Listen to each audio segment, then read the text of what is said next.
So ready? Attention. Go!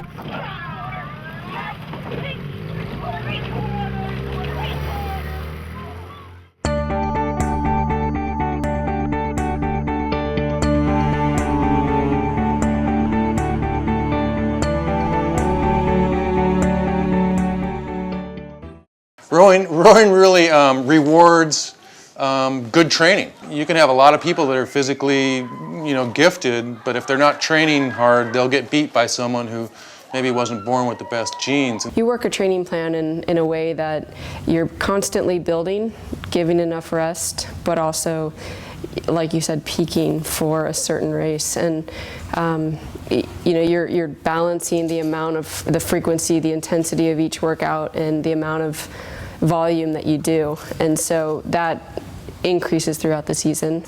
And then, right after a race, you take a little bit of a rest. You've got to let the body rest a little bit in order to peak a little bit higher the next time.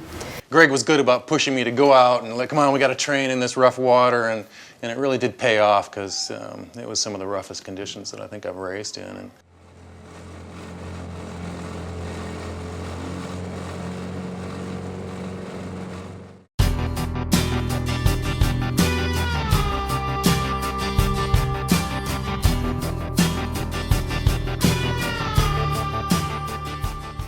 your body's going to warm up, and that means everything's got to increase. Your heart rate's going to increase a little bit, your breathing frequency is going to increase, you're creating more and more muscle contractions, so that creates more byproducts, some waste which go into your bloodstream, which need to be, circulated and worked through, making your heart beat faster and pumping the blood faster.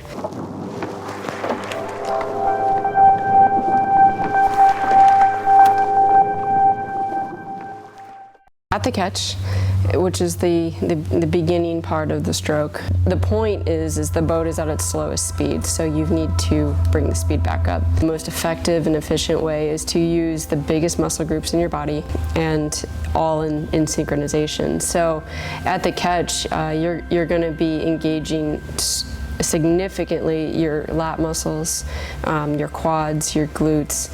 Everything is going to be engaged together. The course holds it all together in order to stand up and kind of propel the boat in that initial little drive.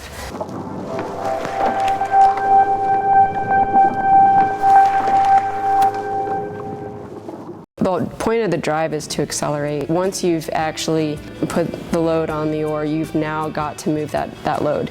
And the faster you can move it with acceleration, the end point being the fastest that the handle's moving, that's the drive. All the muscle groups are working. You're still continually pushing through the entire legs, transferring up through the glutes into the back, and then you're finishing off with your biceps and your arms.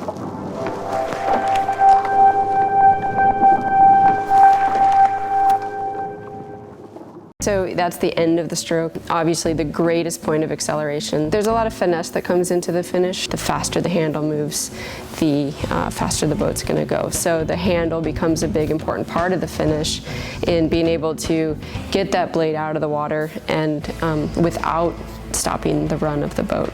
Using a little bit of shoulders, a little bit of the arms to really push that handle down in a way to get the blade out cleanly.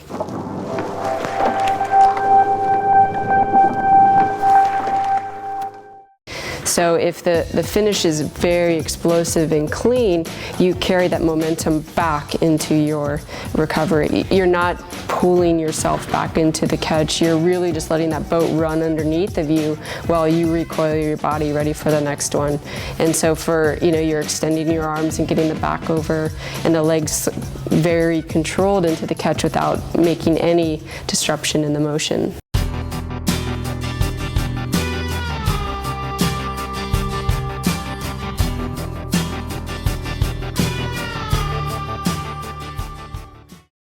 For most of the races, and even at nationals, you recognize names. You've raced against this guy. This guy is probably going to beat you off the line, but you can work through him during the body of the race.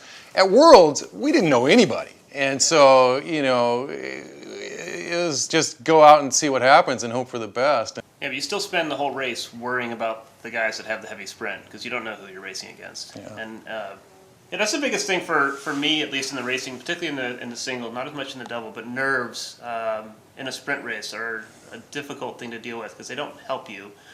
They make you come off the line too fast. You go much faster than you've been training, much faster than you intend to. You get tired more quickly. They don't last the entire race. And you know, at the start of a sprint race, when you're sitting there with your, you know, at the start, you're sitting there with your arms out and you're attached to the dock. It's a very unstable position for the boat, and if you start to tighten up, I mean, a lot of rowing is being loose and rowing by feel. If you start to tighten up, it just becomes that much more difficult to row well. Sit ready. Ready all.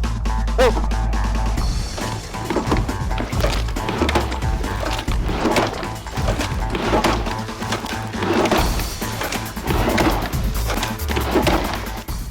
You know, being a lightweight, you kind of have this, or at least I had, and hopefully winning at Worlds contributed to breaking the mental block that, oh, I can't compete against heavyweights, you know, I'm just a little lightweight.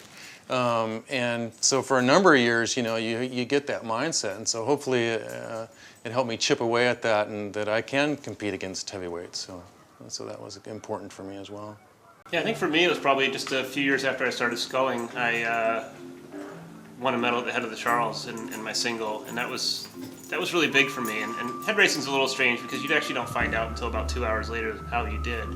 But it was that marked the point for me from where I had transitioned from being a sweep rower into sculling, and I'd sculled for a couple years at that point, and that really struck home with me that I could actually, you know, become pretty good at this and stick to it. Sculling provides a lot more flexibility than sweep rowing in terms of being able to, you know, do it by yourself on your schedule with your own equipment. You don't have to coordinate with a team. You don't have to be able to commit to a schedule with everybody else at the same time. And so that was really big. For me, that was winning that medal at the head of the Charles. It sort of in my brain established me as a sculler, as a legitimate sculler now, and also was very encouraging for me because it meant that if I could scull competitively, then my rowing career would go much longer than I ever anticipated it would as a sweep rower. A big decision point for a lot of us when you get into the race, when the pain starts to come up and you just have to decide, is it really worth that much pain to try to win this race? And that's a really big thing for rowing, is to be able to go through and push through that. Because if you can't push through the pain, and if you don't want to win badly enough to push through that pain, you're not going to win many races no matter how big you are or how strong you are.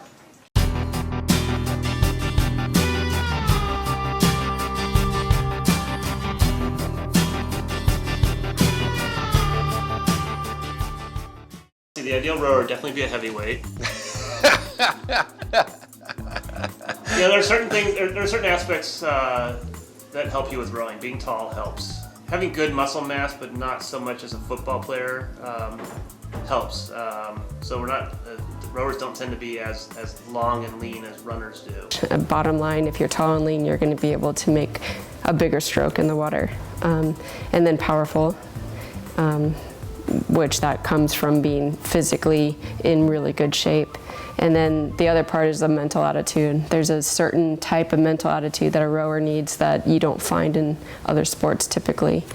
And so that's one of a soloist, like a time trialist, where they're ready to just go hard no matter what. They don't need external stimulation usually. They like to work hard.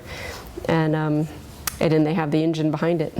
You know, I'd say for rowing, a good power to weight ratio is really important. Rowing is really pretty accommodating to a lot of different body types. I mean, as evidenced by Greg and I mean, obviously Greg's a lot taller than I am, and, you know, I'm a little stockier, and yet we can still be pretty close out on the water. So, you know, I think, you know, in addition to just basic physical structure, I mean, you know, there's kind of the mental side of the whole game, and I think, you know, like Greg talked about tension. I mean, being able to be calm, to be able to relax, to be able to focus, are all key components.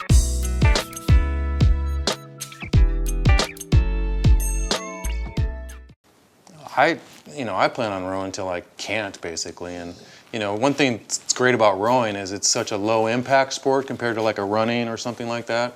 That there's a lot of guys out there in their 80s still, you know, competing at nationals, and so, you know, I'm kind of looking at this as a war of attrition, you know, and hopefully I'll be the last man standing and, you know, and keep at it, so.